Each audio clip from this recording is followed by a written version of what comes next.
If you do not discern seasons, ስሙ በደንብ አድምጡኝ። የልምምድና የስልጠና ወቅት እጅግ በጣም ፈታኝና ጠንካራ ጊዜ ነው። አያችሁ፣ አብዛኞቻችን እኔንም ጨምሮ የዛሬ ብዙ ዓመት የነበረንን ፎቶዎች ብታዩ ትገረማላችሁ። ሰውነታችን እጅግ መክሳትና መቅጠኑ ይታያችኋል። ምናልባትም ያኔ ላይ ሆናችሁ ዛሬን ማየት ብትችሉ ኖሮ እዚህ ደርሳለሁ ብላችሁም ላታስቡ ትችላላችሁ። አሁን ላይ ከነዛ ከድሮ ቀኖች የተሻለ ቁመናም መልክም አቋምም አለን። አያችሁ፣ እነዛ ቀናቶች አሁን ላይ ያለንበትን ሰርተዋል። አያችሁ፣ ራሳችሁን በጸሎት ማጠንከር አለባችሁ። ራሳችሁን በጾም ማጠንከር አለባችሁ። የመንፈሳዊ አቅማችሁን ከፍታ መጨመር አለባችሁ። ምንም እንኳን በመልካም ሁኔታ ላይ ብትሆኑም እንኳን ልክ ምንም እንዳልሰራ ሰው የእልህ አስጨራሹን ትግል ደረጃ ከፍ ማድረግ አለባችሁ። አዎ የዚህ ትውልድ ልጆች ሆይ ስሙ፣ በትንሽ ነገር እንዳትኩራሩ። እጅግ በጣም ርካሽ በሆነ ስኬት አትታለሉ። ገና የሚመጡ ገደላ ገደሎች አሉ። መንገዱ ገና ረጅም ነው። ይኸውላችሁ እንዲሁም አንድ ነገር በግልጽ ልንገራችሁ። አሁን በሚመጡት ቀናቶች ውስጥ በአሜሪካ ውስጥ አንድ ትልቅ ኮንፈረንስ ይዘጋጃል። ለሱ በእርግጥ አብረን እንጸልያለን። የሚገርመው ግን ለዚህ ጉባኤ እስካሁን አንድም ዩሮ አልተላከም።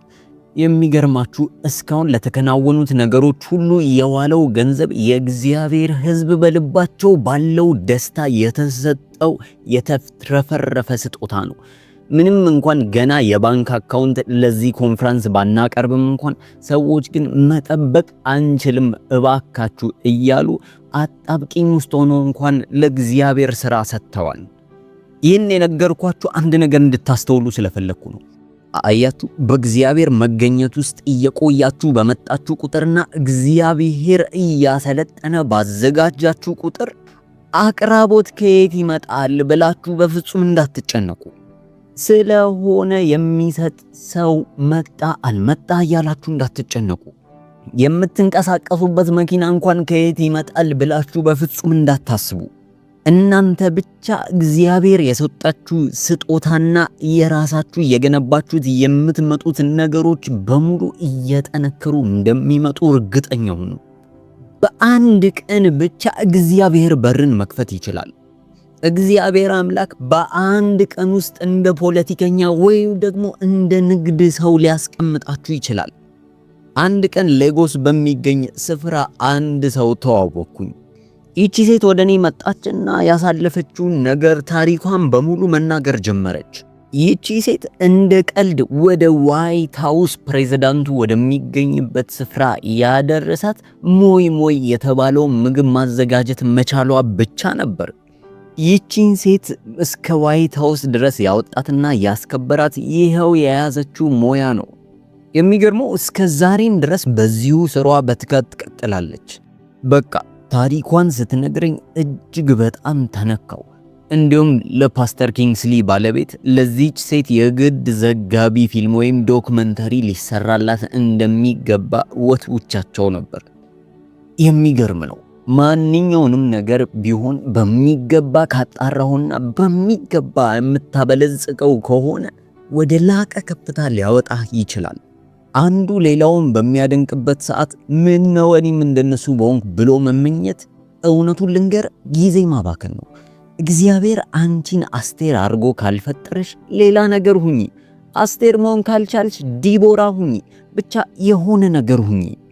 ንጉስ አርጤክስ የሚያገባት ንግስት መሆን ካልቻልሽ ተዋጊዋ ዲቦራ መሆን አለብሽ። ካልሆነም ደግሞ ልክ እንደ ናኦሚ ልትሆኚ ይገባል። ጌዲዮንን መሆን ካልቻልክ ኤልያስን ሁን። ኤልያስን መሆን ካልቻልክ ደግሞ ሳሙኤልን ሁን። መዋጋት ካልቻልክ ትንቢት መናገርን ተማር። ብቻ በምንም ተአምር የሆነ ነገር ማከናወንን አረጋግጥ። እመኑ፣ እግዚአብሔር በእጃችሁ ላይ ያስቀመጠው ነገር የህይወታችሁን የክብር ደጆች ለመክፈት በቂና ከበቂ በላይ ነው። በደንብ ስሙ። ሌሎች ስላላቸው ነገርና እናንተ ስለሌላችሁ ነገር እግዚአብሔርን አመስግኑ። ነገር ግን ያላችሁን ነገር ዝቅ እያደረጋችሁ እንድትመለከቱ የሚያደርጋችሁን ያንን አይነ ስውር አድናቆት አሁን አቁሙ። እግዚአብሔር እናንተ ውስጥ ያስቀመጠው ነገር ለብዙ ሰዎች ሊትረፈረፍ የሚችል ነው። ግን ያንን እግዚአብሔር በእናንተ ውስጥ ያስቀመጠውን ነገር አላወቃችሁት ወይ ደግሞ አላሰለጠናችሁት ይሆናል። ማንኛውም ነገር ገና ካልሰለጠነ በፍጹም ዋጋ ሊያወጣ አይችልም። አውቃለሁ አንተ ጎበዝ ትልቅ ሙዚቀኛ ነህ። ስለ ዳዊት ዳም፣ ስለ ሳም፣ ስለ ኬስትሪንግና እዚህ ሆነው ከኔ ጋር አብረው ስለሚያገለግሉ ሰዎች እግዚአብሔር ይመስገን። ነገር ግን እግዚአብሔር ባንተ ውስጥ ያስቀመጠው ነገር አንድ ቀን አብራቸው በመድረክ ላይ ቆመ ኢየሱስን እንድታከብር የሚያደርግህ መሆኑን ታውቃለህ።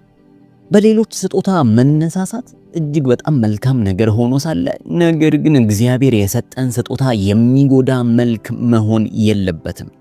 ስለ ጆሹዋ ሰልማን እግዚአብሔር ይመስገን። ነገር ግን አሁን የምታዩት እኔነቴ በሚገባ ተጣርቶና ተዘጋጅቶ የቀረበ ነው። ከብዙ ዓመት በኋላ ለብዙ ዓመታት የሰለጠነ ማንነት ነው። ምናልባት አንተ ውስጥ ያለው ከኔ የበለጠ ሊሆን ይችላል። እዩ፣ ማንኛውም ነገር ገና ካልሰለጠነና በደንብ ካልጠነከረ መጥፎ ሆኖ ሊታይ ይችላል። ዘይትን እንኳን ጨምሮ ማንኛውም ነገር ሳይጣራ ሲቀር እጅግ በጣም አስቀያሚ ነው። በነዳጅና በጋዙ ዘርፍ ውስጥ የሚሰሩ ሰዎችን ጠይቁ እስኪ።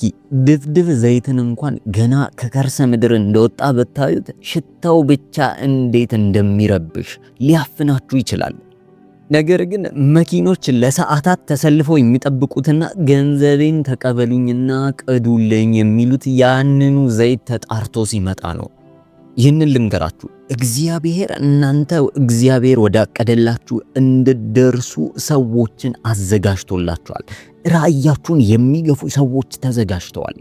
ምናልባት ግን እግዚአብሔር የላከው ያ ረዳት ሊጎበኝ ሲመጣ አንተ በቅናትና በንዴት ራስህን አጠንክረ ሲያገኝ ተመልሶ እንዲሄድ ትእዛዝን ይሰጠዋል። ተስፋ አደርጋለሁ በዚህ ዓመት እነዚህ ረዳቶች ወደ እናንተ ሲቀርቡ የተለያዩ ምክንያቶችን እየደረደራችሁና አጋንንት ላይ እያላከካችሁ ችግራችሁን አጋንንት ላይ እያሳበባችሁ እንደማትጠብቋቸው። አንዳንዶቻችሁ አባቴ እኮ ሰካራም ስለነበረ ነው ትላላችሁ። አዎ ያ መልካም ላይሆን ይችላል። ነገር ግን አሁን ያንን ባህሪውን ስለምታውቅ አቅጣጫዎችንና እይታዎችን ማስተካከል አለብን። በእውነት ልንገራችሁ ዛሬ ላይ ብዙዎቻችሁ የማታድጉበት ምክንያት ዘንድሮም ሰዎች ላይ ችግራችሁን እያላከካችሁ ስለሆነ ነው። ስላልረዱኝ ነው፣ ስላላገዙኝ ነው። ውጭ ሀገር ያለው አጎቴ እኮ 5 ሳንቲም ልኮልኝ አያውቅም። ዘመዴ ለከሌ መኪና ገዛለት፣ ለኔ ግን ምንም ነገር አድርጎልኝ አያውቅም።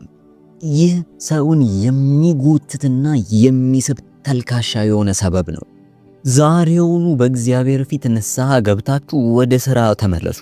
ከእግዚአብሔር ጋር እንዳለና ከእግዚአብሔር ጋር እንደሚሰራ ሰው መሪያችሁን ይዛችሁ ወደ ዓላማችሁ ተጓዙ። ምናልባት እኮ መጥፎ ከሆነ ቤተሰብ ልትመጡ ትችላላችሁ። ማለትም ጥሩ አስተዳደግ ያላሳደጓችሁ ቤተሰቦች ሊሆኑ ይችላሉ። አዎ ያለፋችሁበትን ህመም አላቃልልባችሁ። አንድ እውነት ግን ልንገራችሁ፣ እናንተ ካለፋችሁበት ህመም 10 እጥፍ ያለፉ ሰዎች አሉ።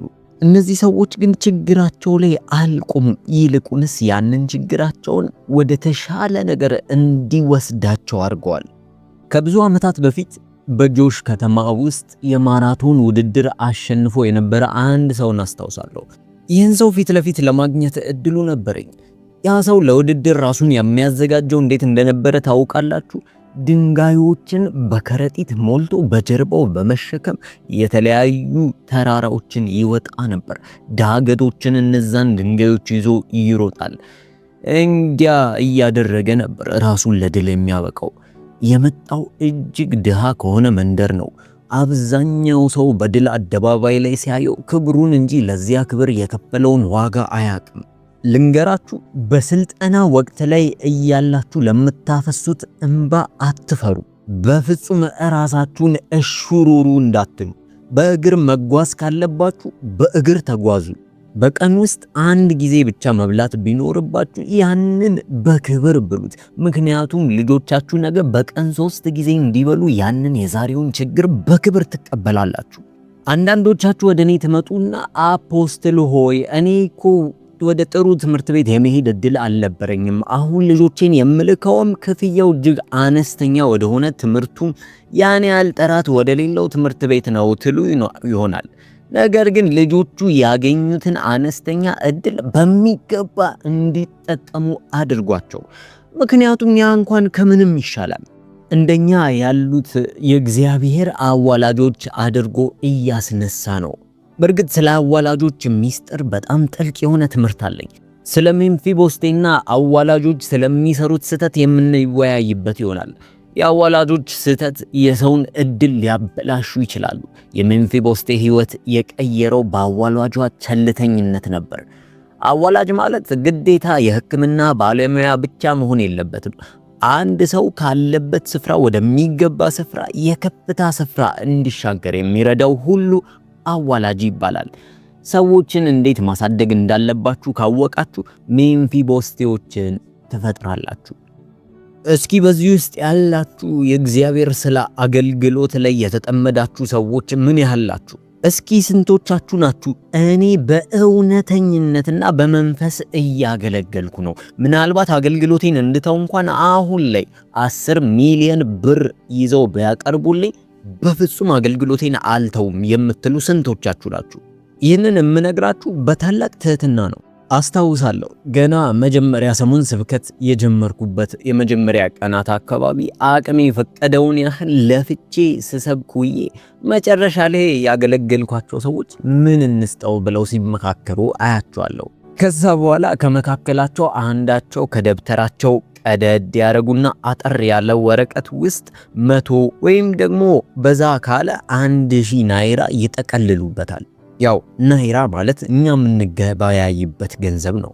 ከዛ ያቺን 100 ወይም 1000 ናይራ ጠቅለል ያረጉባታል። ወደ ምንም ይመጡና የእግዚአብሔር ሰው እጅግ በጣም ተባረክ። የሚያስቀው ነገር ይህንን ሁሉ የሚያደርጉት ከቤተ ክርስቲያን ከአዳራሽ ከወጣው በኋላ ልክ ሳይክሌን ይዤ ከዛ አካባቢ ልክ ልወጣ ስለው አስቁመው ይህንን የሚያደርጉኝ። ልክ ይህን ገንዘብ ይዘው ሲመጡት የሆነ ጉቦ ይመስል ደበቅ አድርገው በእጃቸው ሸፈን ያረጉና ኪሴ ውስጥ ከተት ያረጓታል። እኔ ግን እጅግ በጣም ደስተኛ ሆኜ ነበር የምወስደው። ይህ ዋና ግቤ አልነበረም። እግዚአብሔር ሁሉ ጊዜ እንከባከበኝ ነበር። አያችሁ፣ እኔ ማንንም ሰው በፊትም አሁንም እስከ ወደፊት ድረስ ይህን ያህል ክፈለኝ ወይም ይህን ያህል አክብረኝ ብዬ አልጠይቅምም፣ ጠይቄም አላውቅም፣ ወደፊትም አልጠይቅም። የጥሬና የአገልግሎቴ ቃል ኪዳን እንዲህ ያለውን ነገር በፍጹም ይከለክላል። እኔ እርሱን የምወደውና የማገለግለው በእውነት ነው። እንግዲያውም እኔው ራሴ በሰዎች ሕይወት ላይ ዘር መዝራትና መባረክን እመርጣለሁ። አንድ ጊዜን አስታወስኩኝ። በአንድ ስቴት ውስጥ ሰብኬ ከጨረስኩ በኋላ ለሌላ ስብሰባ መመለስ ነበረብኝ። ወደዛ ስብሰባ ለመድረስ ረዘም ያለ ጉዞ በመኪና ማድረግ ነበረብን። እናንተ ቅዱሳን ሆይ ስሙኝ። በስልጠና ወቅት ውስጥ ስታልፉ አትጨነቁ፣ በፍጹም እንዳትጨነቁ። በስቃይ ውስጥ ቢሆን በጀግንነትና በክብር እለፉት። ምክንያቱም የሚጠብቃችሁ ያ ሰማያዊ ካሳ ነው። እዚህ የምታገለግሉ ሙዚቀኞች በአገልግሎት ጊዜ በፍጹም ራሳችሁን እንዳትቆልሉ። ለሰዓታት ልምምድ ማድረግን ተለማመዱ። ሙዚቃዎቹን ተሟራቸው፣ ተግባባቸው። እየጾማችሁ ጸልዩ። መዝሙሮችን ከሰማይ ተቀበሉ። ምናልባት የመጀመሪያ ትልቅ የመሰላችሁን ሙዚቃ አምጥታችሁ ለሰዎች ስታሰሙ ሰዎች ደስ ላይሰኙ ወይም ደግሞ ላይፈልጉት ይችላሉ። ችግር የለውም። ሄዳችሁ ተመልሳችሁ ጸልያችሁ ጾማችሁ ሌላ ደግሞ ይዛችሁ ነው። ይህንን በምታረጉ ጊዜ አንድ ምሽት ላይ እግዚአብሔር ይክሳችኋል። አንድ ጊዜ መረባችሁ እስኪቀደድና ጀልባችሁ እስኪሰጥም ድረስ ታላቅ አሳን ታጠምዳላችሁ። እናንተ ሰባኪዎች በትጋት አገልግሉ፣ ጸልዩ፣ ተዘጋጁ። ራሳችሁን ለመንፈሳዊ እሳትነት አዘጋጁ። እኔ እዚህ ያለው እንደዚህ አድርግ ያለው እያላችሁ በፍጹም ራሳችሁን ለማስተዋወቅ እንዳትሞክሩ። መብራት አብርተው ከእንቅብ በታች አያኖሩትም እንዲል አንተ ዝም ብለ እሳትህን አንድድ። እግዚአብሔር ልክ እናንተን የሚያስተዋውቅበት ሰዓት ሲደርስ ያንተን ረዳቶች ፊት ለፊት ካንተ ፊት ያሰልፋቸዋል። እነሱ ባሉበት በሚያዩህም ሰዓት ራስን በእግዚአብሔር ፊት ዝቅ ስታደርግ ከመካከላቸው አንዱ መጥቶ እባክህ ይህም ፕሮግራም አጠቃለን እንድንዘጋ እርዳን ብሎ ሊጠይቅ ይችላል። ከዚህ በኋላ በምትጸልይ ሰዓት እግዚአብሔር በምላስና በድምፅ ላይ የራሱን ማህተም ያደርጋል። ከዚህ በኋላ አንድ ሰው መጥቶ አንድ ትንሽ ጉባኤ ነበረን፣ ዋናው ሰባኪ ሊመጣ አልቻለም፣ እባክህ መጥተህ እርዳን ይልሃል። ይህንን እንደ ስድብ እንዳትቆጥረው። አንተ ቀጥ ብለህ ሂድ። አንድ ቀን በአንድ ወቅት ታደንቃቸው ከነበሩት ታላላቅ የእግዚአብሔር ሰዎች ጋር በአንድ መድረክ ላይ እስክትቆም ድረስ እግዚአብሔር እየባረከ ይባርካል። ሰዎች ይህ ሰው እንዴት የተቀባ ነው እስኪሉ ድረስ አገልግል። ሙዚቀኞችና ሰባኪዎች ሰምታችሁኛል። አንተ ነጋዴ ቢሊዮነር ባልሆንክበት ሁኔታ እንደ ቢሊዮነር ለመታየት አትጣር። በአእምሮ የከበርኩን እንጂ በውሸት ህይወት ውስጥ እንዳትኖር። ምናልባት ገና እዚያ ያለምከው ቦታ ላትደርስ ትችላለህ። ምናልባትም ገና ልትሆን ትችላለህ። ትጋት ግን ወደዛ እግዚአብሔር ወዳየል ስፍራ ያወጣል። ዛሬ የምትለምናቸው ሰዎች ነገ ከነርሱ ጋር በእኩልነት በአንድ ማዕድ ላይ ተቀምጠ እንደ የሥራ ባልደረባ የምታወሩበት የክብር ቀን ይመጣል። ነገር ግን እስከዚያው ድረስ ራስህን አጣራ። እስክትሰለጥን ድረስ ራስህን አትጋው። ይህንን ለሆነ ሰው በትንቢት መንፈስ እናገራለሁ። ራሳችሁን አዘጋጁ፣ ራሳችሁን አሰልጥኑ። ያለ ዝግጅትና ያለ ጥራት ወደ ተወሰኑ የከፍታ እርከኖች መውጣት በፍጹም አይቻልም። በስሜት ወይም በምንም አይነት ይመቻችልኛል ባይነት አትወጣም። አንዳንድ ምግብ አብሳዮችና ምግብ ዙሪያ ያሉ ሰዎች ይመጡና አፖስትል ወይ ባለስልጣኖች፣ ነገስታቶች እኔ አካባቢ አይደርሱም፣ አይቀርቡም፣ እንዴት ነው ወደ እነሱ መሄድ የምችለው ትላላችሁ? እስኪ ልጠይቃችሁ፣ ለነገስታቶች ሄዳችሁ ምግብ ካበሰላችሁ በኋላ እንዴት እንደማታሳዝኗቸው እርግጠኛ ልንሆን እንችላለን? ይኸውላችሁ የምትሰሩትን ነገር በሙሉ ትጋት ከእግዚአብሔር ጋር ልትሰሩት ይገባል። ንጉሱ ጋር እስክትቀርቡ ድረስ ነገሩን የበለጠ እያሳደጋችሁት መሄድ አለባችሁ። ቤተ መንግስት እስክትገቡ ድረስ እንዳታቋርጡ። አሁን ላይ ወደ ቤቴ ብትሄዱ እግዚአብሔር ምስክሬ ነው፣ በላፕቶፔ ላይ ለግል እድገቴ የማያቸው ቪዲዮዎችና የማጠናቸው ብዙ ነገሮች አሉ። ከአገልግሎት ስራዬ እንደተመለስኩኝ ደክሞኛል እያልኩኝ ዘልዬ ወደ አልጋዬ አልሄድም። ምናልባትም እኮ ሄጄ ዘልዬ አልጋዬ ላይ ወጥቼ በተኛ ምክንያት ሊሆነኝ ይችላል፣ ደግሞም ያሳምናል። ከአገልግሎት ደክሞኛል ብዬ ማረፍ እችላለሁ። ነገር ግን ዕለት ተዕለት መፈጸም ያለብኝ ሰማያዊ ቃል ኪዳን አለ። በትጋት መስራት አለብኝ። እነዚህ ዕለት ዕለት ተግባሮቼ በደክምም ባልደክምም በጓዝ ባልጓዝ እነዚህ ተግባራት ሁል ጊዜ አብረውኝ ይጓዛሉ። አገልግሎቴ አብቅቶ ሰዎች በቅባቱ ስር ሆነው ሲጮሁ፣ እኔ ግን ራሴን መገንባቴን እቀጥላለሁ። አሁንም ቁጭ ብዬ እንደናንተ እማራለሁ። ከናንተ ጋር አገልግሎቴን እንደጨረስኩኝ ወደ ጓዳዬ ገባና ጌታዬ ሆይ ባሪያ መጥቷል፣ ካቆምንበት ስልጠናችንን እንቀጥል ብዬ ደግሞ ከአምላኬ ጋር ጊዜን አሳልፋለሁ። ዛሬ ምሽት ወደ ቤታችሁ ከገባችሁ በኋላ ከእግዚአብሔር ጋር አውሩ።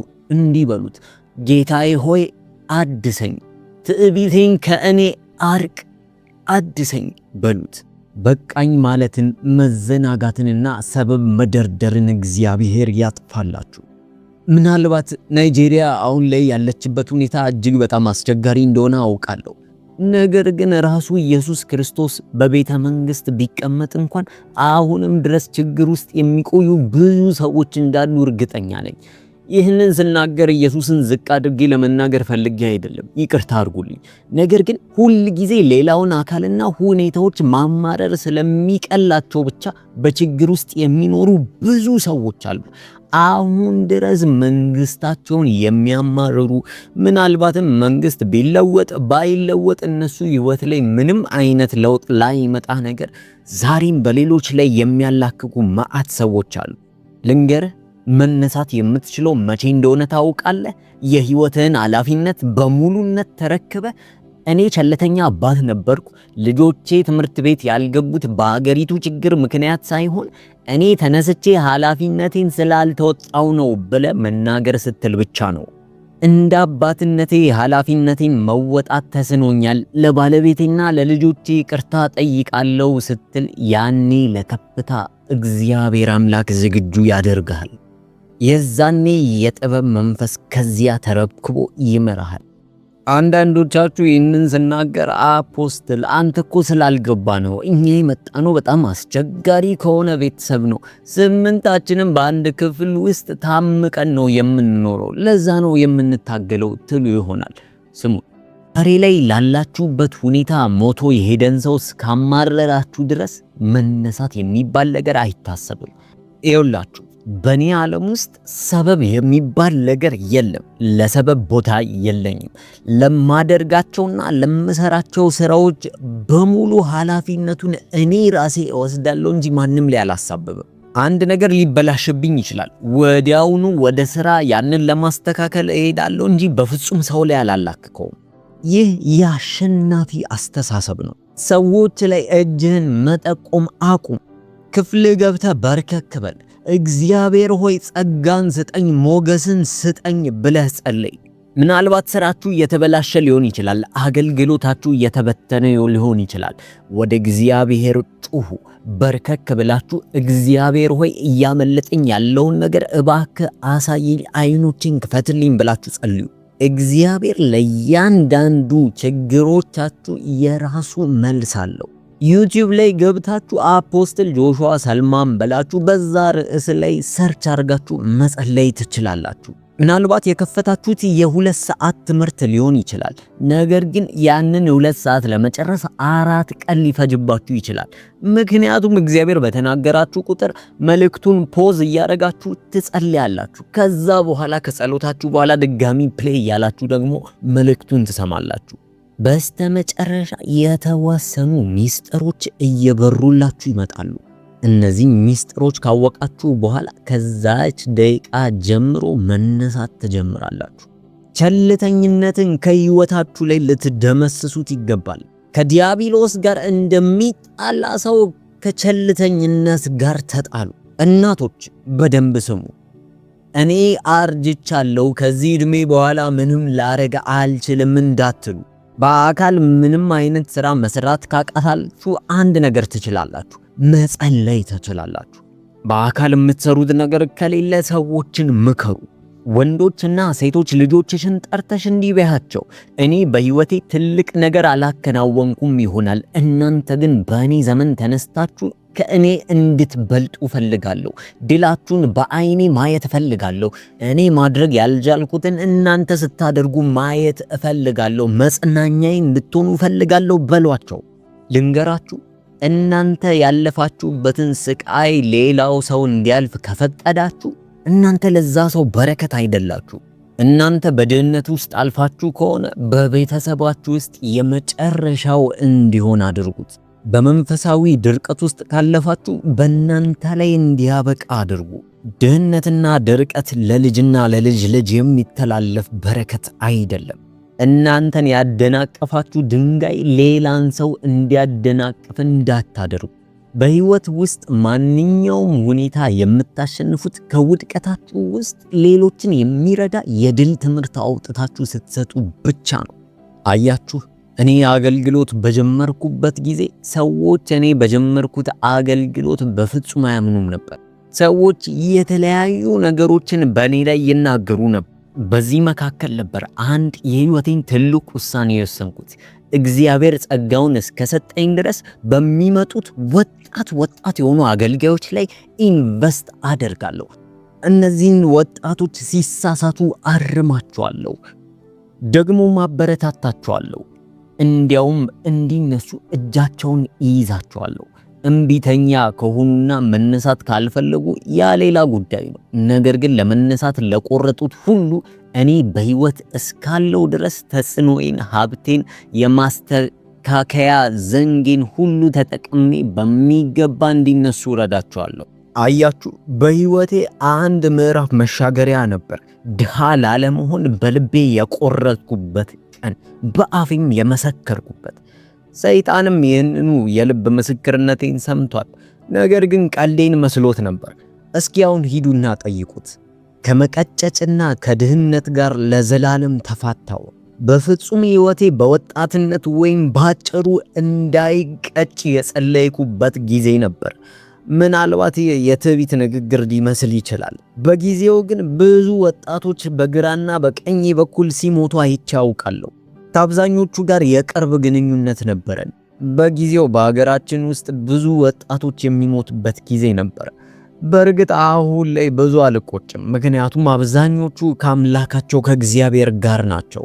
በዛን ወቅት ላይ ማንም ሰው በእኔ ላይ ተስፋ ባልነበረበት እኔ በድፍረት ለእግዚአብሔር አንድ ጸሎትን አስገባው።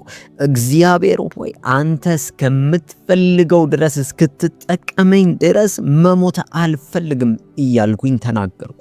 ይህ ጸሎት ያኔ ብቻ የነበረ አይደለም፣ አሁንም ድረስ ጸሎቴ ነው። ብዙ በአቅራቢያ የነበሩ ሰዎች እጅግ በጣም መንፈሳዊ ነገር ግን እጅግ በጣም ትንሽ ተጽዕኖ ፈጣሪዎች ነበሩ።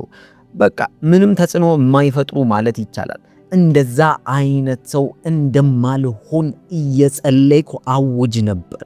ደግሞም እንደዚህ ያሉ መጸለይና ማወጅ ብቻ በቂ እንዳልሆነ አውቅ ነበር። እኔም ነገስታት ጋር የደረሱ በተግባር የተፈተነ ታሪክ ያላቸውን ሰዎች ፈለኩኝ። የተማርኩት የመጀመሪያ ጠንካራ የሆነው ትምህርት ይህ ነበር። በምትናገርበት ጊዜ ሁሉ ንግግርን የሚደግፍ ጥቅስ ከመጽሐፍ ቅዱስ ማግኘት አለብህ የሚል ትምህርት ነበር። ይህንን ቃል እንደተረዳው ወደ ዘፍጥረት ምዕራፍ 17 ቁጥር 6 ሄድኩኝ። የአመራር መመሪያዬን ያገኘሁት ከዚያ ነው። እጅግም አበዛሃለሁ፣ ሕዝብም አደርግሃለሁ፣ ነገስታትም ከአንተ ይወጣሉ የሚለውን ቃል አነበብኩ። ይህ ቃል ልክ እንደ መልህቅ አጥብቄ ያስኩት። ጌታ ሆይ በምንም ተአምር ትናንሽ ሰዎችን አላፈራም አልኩኝ። ሚስጥሩ ግን የመንፈስ አገልግሎትና የመንፈስ ቃል ነው። የነዛን የ10ቱን ቆነጃጅት ታሪክ አስታውሱ። ይህ ታሪክ እያወራ የነበረው ሁል ጊዜ ስለ ኃጢአትና ስለ ጽድቅ ብቻ አይደለም። ጻድቅ ሆነ በብዙ ነገር ልትወድቅ ትችላለህ። በዛ ቦታ ላይ መጽሐፍ ቅዱሳችን የሚያሳየን ስለ ኃጢአትና ጽድቅ ብቻ ሳይሆን ስለ ስንፍናና ጥበብም ጭምር ነው። አያችሁ፣ ልክ እንደ 5ቱ ቆነጃጅቶች ደግሞ ሰነፍ ግን ጻድቅ መሆን ይቻላል።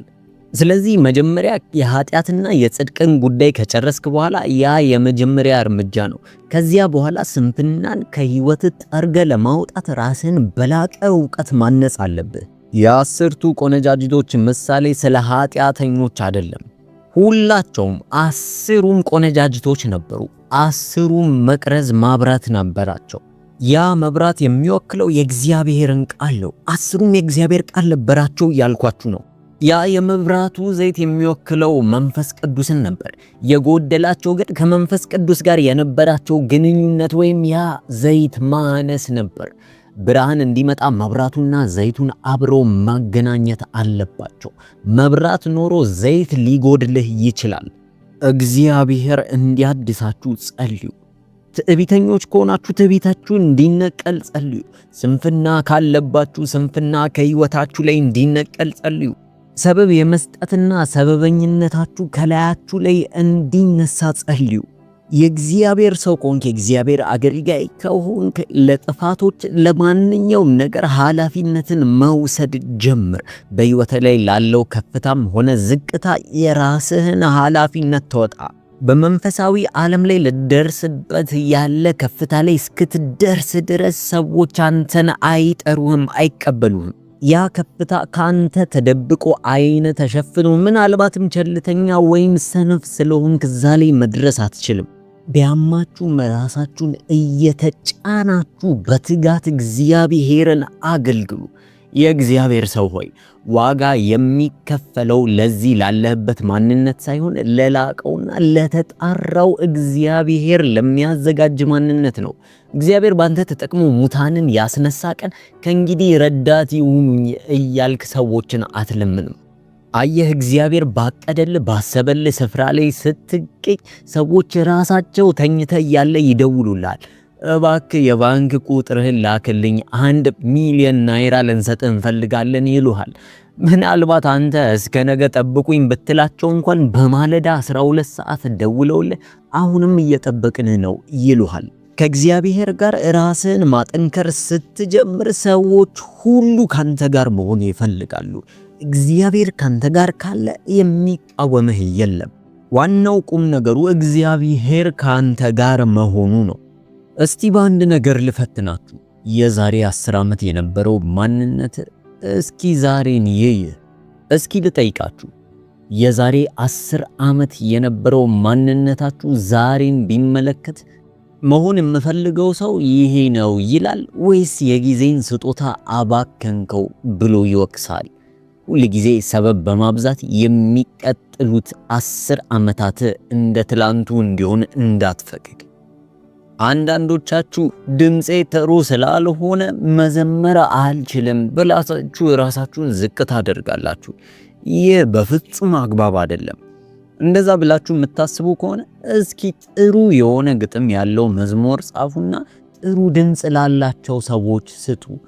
እነሱ መልሰው ስማችሁን በክብር ማንሳታቸው አይቀርም።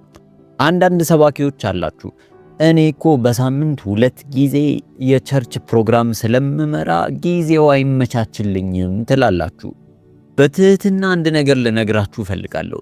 ይህ የሰነፍ ሰው ሰበብ ነው። ሂዱና በሳምንት ውስጥ ከ5 እስከ 10 ጊዜ ስብከቶችን አዘጋጅተው የሚያስተምሩ ሰዎችን ተመልከቱ። ለብዙ ዓመታት ይህንን ሲያደርጉ ቆይተዋል። አሁን ላይ መንፈሳዊ ሕይወቴ የተመተውና የቀዘቀዘው ልጆች ስለወለድኩ ነው የምትሉም አላችሁ። አንዳንዶቻችሁ ደግሞ ጊዜው ከባድ ስለሆነ አስራቴንም ሆነ ለእግዚአብሔር ቤት መስጠት አቁሜያለሁ ትላላችሁ። ቀደም ሲል መጽሐፍትን ገዝቼ ራሴን አስድስ ነበር፣ አሁን ግን ትቼዋለሁ፣ ጊዜ የለኝም አትበሉ። በፍጹም እንደዚህ ያሉ የስንፍና ንግግሮች በእናንተ ላይ እየተገነቡ እንዲሄዱ እንዳትፈቅዱ።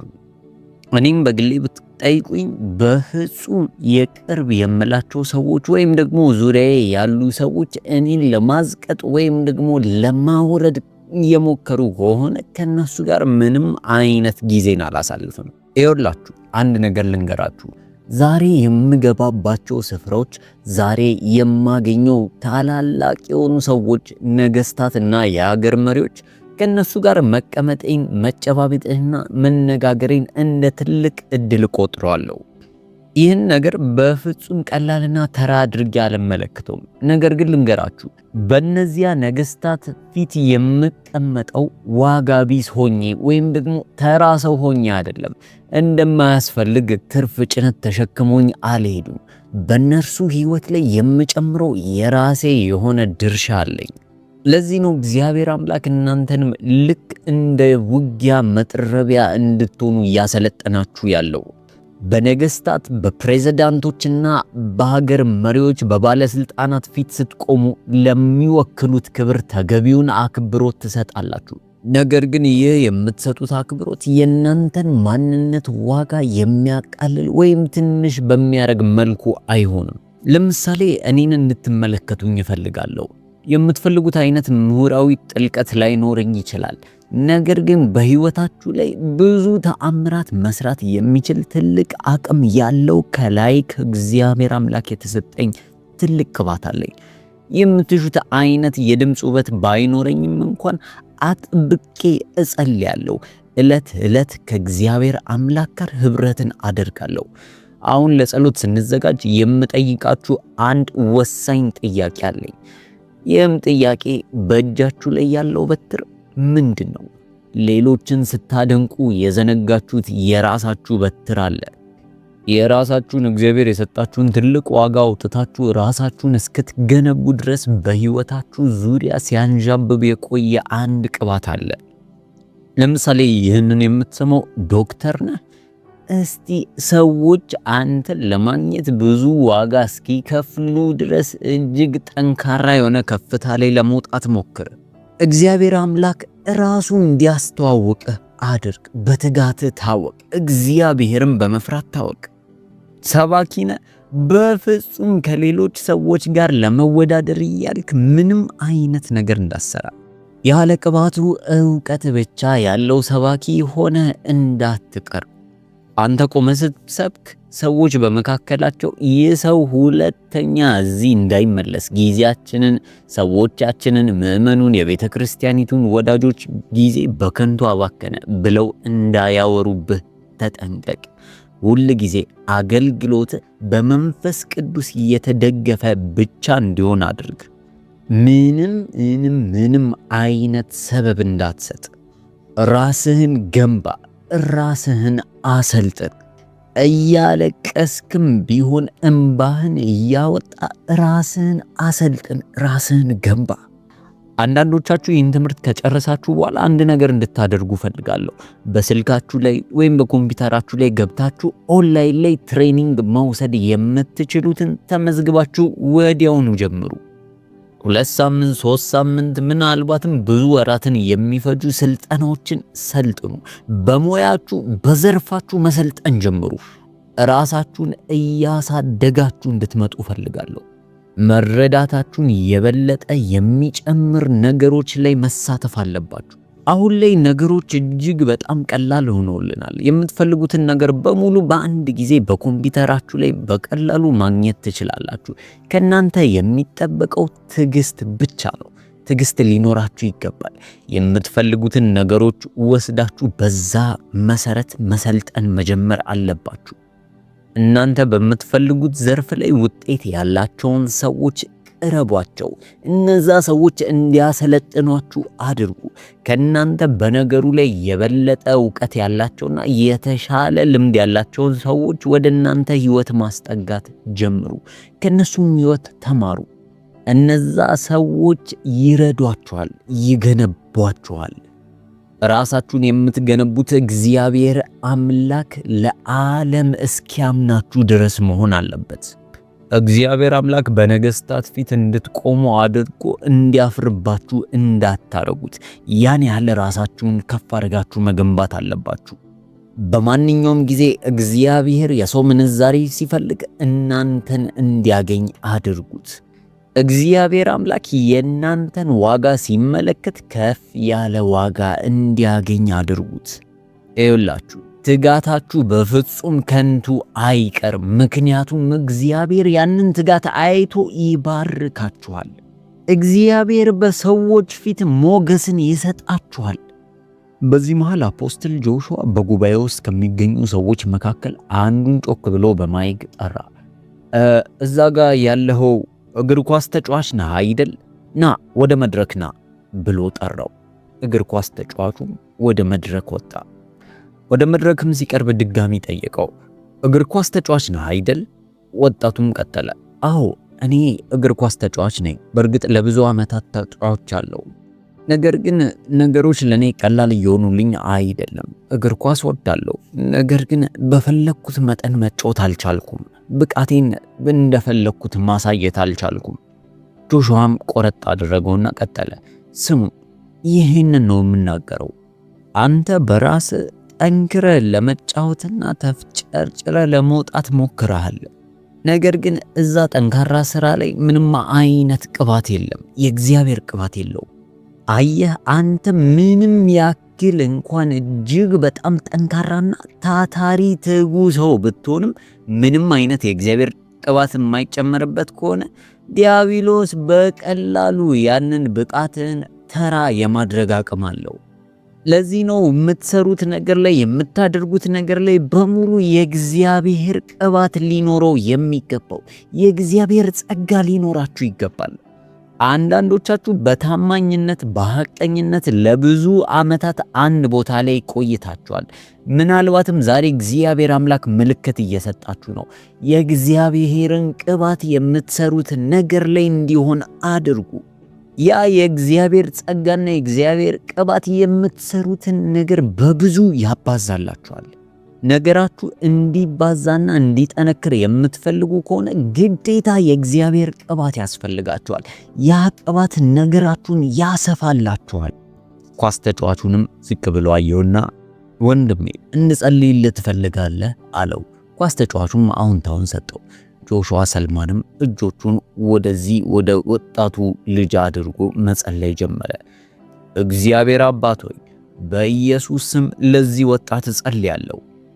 ይህ ልጅ ብዙ አቅምና ትጋት በውስጡ እንዳለ ያስታውቃል። ወደ ቤተ ክርስቲያን እንኳን ሲመጣ በእጆቹ ኳሱን ለመያዝ አላፈረም። በኢየሱስ ስም እጆቼን ወደ አንተ ዘርግቼ በኢየሱስ ስም እጸልያለሁ። ሰዎችን ከፍ የሚያደርግ የሰዎችን ብቃት የሚባርክ ያ የእግዚአብሔር ጸጋ በላይህ ላይ ይፍሰስ። በኢየሱስ ስም እጸልያለሁ። ያ ጸጋ በአንተ ላይ ይፍሰስ። በኢየሱስ ስም ይህ ወጣት ይሳካለት። አሜን። ይኸውላችሁ ሁላችሁም ይህንን ቀን እንድታስታውሱ ትፈልጋለሁ። ይህ ወጣት ወደዚህ ስፍራ ተመልሶ መጥቶ እግዚአብሔርን እንደሚያከብር በአይናችሁ ታያላችሁ። የእግዚአብሔር ቅባት፣ የእግዚአብሔር ጸጋ ከዚህ ወጣት ጋር እንዳለ ማየት እችላለሁ።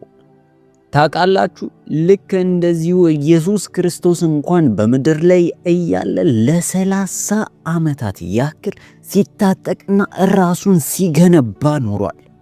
ከዛ የስልጠናው ማብቂያ ጊዜያት ልክ ሲመጡ ኢየሱስ ክርስቶስ ወደ መጥምቀ ዮሐንስ ሄደ። መጥምቀ ዮሐንስ ልክ እንዳጠመቀው የሰማይ ደጆች ለኢየሱስ ክርስቶስ ተከፈቱ። ያኔ ነው መንፈስ ቅዱስ በርግብ አምሳል መጥቶ በኢየሱስ ላይ ያረፈው። አብዛኞቻችሁ የስልጠና ጊዜያችሁ ማብቂያ ላይ ደርሳችኋል። ነገር ግን መደምደሚያውን ማድረግ ከብዷችኋል። ማንኛውም የምታደርጉት ነገር የእግዚአብሔር ቅባት ካለከው እመኑኝ ትርፉ ጉዳት ነው። ይኸውላችሁ እኛ ሰዎች በምድር ላይ እስካለን ድረስ በችሎታ ወይም በእውቀት ብቻ ከተመላለስን ከንቱ ነው። ነገር ግን ያ የበረታ ችሎታ፣ ያ የተገነባ እውቀት ከእግዚአብሔር ቅባት ጋር ልክ መጣመር ሲጀምር ዓለምን መቀየር የሚችል ኃይል ከውስጡ መውጣት ይጀምራል። አንዳንዶቻችሁ ምርጥ ስራ፣ ምርቶችን አቅርባችሁ ነገር ግን ብዙ ሰዎች የማይጠቀሙት ወይም ደግሞ ብዙ ሰዎች የማያውቁት ማስታወቂያ ስለጎደለው አይደለም፣ ወይም ደግሞ የተወሰኑ ሰዎች በእናንተ ስራ ላይ ኢንቨስት ስላላረጉ አይደለም። ይልቁንስ አንድ የሚጎለው ያ ቀላል የሚመስለው ነገር ግን ከግብአቶች ሁሉ እጅግ በጣም አስፈላጊ የሆነው የእግዚአብሔር አምላክ ጸጋ ስላልተጨመረበት ነው። ያ ነገሮችን የሚቀይር ቅባት ከሌለ እመኑ ነገሩ ይሄዳል ማለት እጅግ በጣም ከባድ ነው። እባካችሁ በደንብ ልብ ብላችሁ እንድትሰሙኝ ይፈልጋለሁ። እግዚአብሔር በምን አይነት ስፍራ ላይና በምን አይነት ከፍታ ላይ እንዲያወጣችሁ እንደምትፈልጉ አላውቅ። ነገር ግን ለሚቀጥሉት 2 ደቂቃዎች ያለ ምንም ረብሻ፣ ምንም የሚያዘናጋ ነገር ሳይኖር የእውነት ከልባችሁ የሆነ ጩኸትን እያወጣችሁ እንድትጮሁና እንድትጸልዩ እፈልጋለሁ። በእግዚአብሔር ፊት ሞገስ እንዲጨመርላችሁ ጩሁ። ያ መሄድ የምትፈልጉበትን መንገድ በእጃችሁ ላይ ይዛችሁ ለእግዚአብሔር አምላክ አቅርቡት። በሙዚቃው ዘርፍ ነው፣ በአገልግሎት ዘርፍ፣ በንግዳችሁ ዘርፍ፣ በሱቃችሁ ዘርፍ የትኛውን መንገድ ነው እግዚአብሔር አምላክ በዛሬው ምሽት እንዲቀባላችሁ የምትፈልጉት? የሚታይና በሰዎች ላይ ተጽዕኖ ማሳደር የሚችለውን መንገድ እግዚአብሔር እንዲቀባላችሁ እንጸልያለን። በእግዚአብሔር ፊት አልቅሱ።